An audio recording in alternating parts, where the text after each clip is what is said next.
동력의 초당 글밭 8월 26일 금요일 민정수석 사퇴 하늘이 하는 일. 무더위를 더욱 짜증스럽게 달구는 우병우 민정수석 사퇴입니다. 민정수석은 민정수석 비서관을 줄인 말이죠. 국민 여론을 파악하고 공직사회기관과 관련된 업무, 법률 문제, 민원 업무 등을 처리한다네요. 좁히면 비서로 대통령의 가족 문제를 책임지는 자리로 보기도 합니다. 늘 대통령이 곁에 있다 보니 자연스레 권력이라는 힘을 휘두르는 유혹에 빠지곤 합니다. 하지만 자신을 낮추고 대통령을 중심으로 돕는 훌륭한 비서관이 있습니다. 때로는 막강한 권력을 이용하여 제 욕심을 채우는 데에만 급급히 하는 비서관도 있을 테지요. 지금 벌어지고 있는 우병우 민정수석 사태가 그렇게 보입니다. 박근혜 정권의 첫 민정수석은 곽상도님입니다. 4개월 남짓으로 가장 짧게 있었으며 현재 새누리당 의원이죠. 첫 내각 후보자들에 대한 인사검증을 제대로 하지 못하여 이내 교체되었던 것으로 봅니다. 이 밖에도 검찰이 국정원 대선 댓글 사건 수사로 원세훈 전 국정원장을 기소했는데 이를 두고 검찰 장악력이 부족했던 것에서 교체의 배경을 찾기도 하지요. 그 다음으로는 홍경식 님입니다.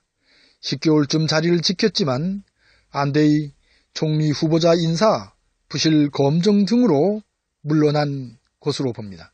세 번째는 김영한 님입니다. 문제가 되고 있는 우병우 민정수석의 전임자로 8개월쯤 자리를 지켰죠. 정윤회 문건 유출 파문 당시 김기춘 청와대 비서실장이 님에게 국회 운영위 출석을 지시합니다. 하지만 그 지시에 따르지 않고 바로 사표를 던집니다. 이른바 항명 사퇴로 알려진 일이죠. 박근혜는 정윤회 문건 유출 파문의 책임을 지는 차원에서 사표를 냈다고 애써 변명합니다. 그런데 떠도는 이야기로는 항명 사태와 관련하여 따돌림을 받았기 때문인 것으로 봅니다. 당시 김기춘 비서실장이 님을 배제시키고 우병우 민정비서관과 주요 업무를 처리했다고 하네요. 그런데 그저께 안타깝게도 그 님이 간암으로 돌아가셨습니다. 네 번째가 문제의 우병우 님입니다. 지난해 1월 김 전 수석이 물러난 뒤 곧바로 후임으로 발탁되었죠. 민정비서관 시절을 포함하면 무려 2년 4개월째로 가장 오래된 민정수석인 셈입니다. 그런데 이런 님은 지금 민정수석의 자리에 있으면서 검찰 수사를 받게 된다고 하네요. 대개의 경우 의혹이 있으면 물러나 수사를 받는 것이 상식인데 말입니다.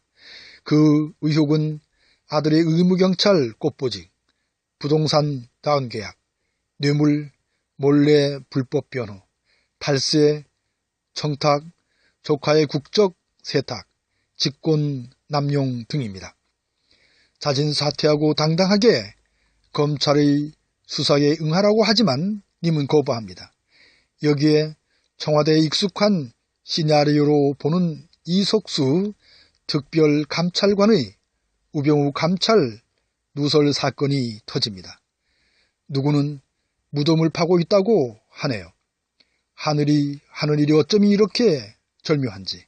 아무튼 노자의 천지불인에서 불인을 꼭 보고 싶은 금요일 새벽입니다. 고맙습니다.